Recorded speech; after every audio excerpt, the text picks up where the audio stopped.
Ертеде. Теңіз жағасында кедей қарт балықшы өмір сүріпті. Ол күнде теңізге ау салып, адал еңбегімен күнін көрген екен.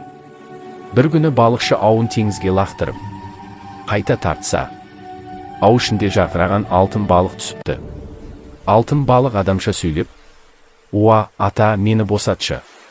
Мен саған жақсылық жасаймын» депті.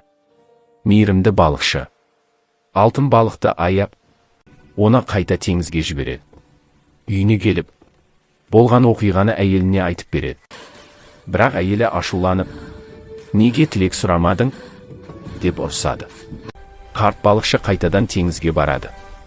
Бұл жолы теңіз толқып, дауыл соғып тұрады.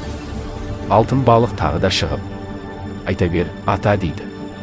Сол сәттен бастап, ертегі бізге мейірімділік пен қанағаттың ең үлкен байлық екенін үйретеді.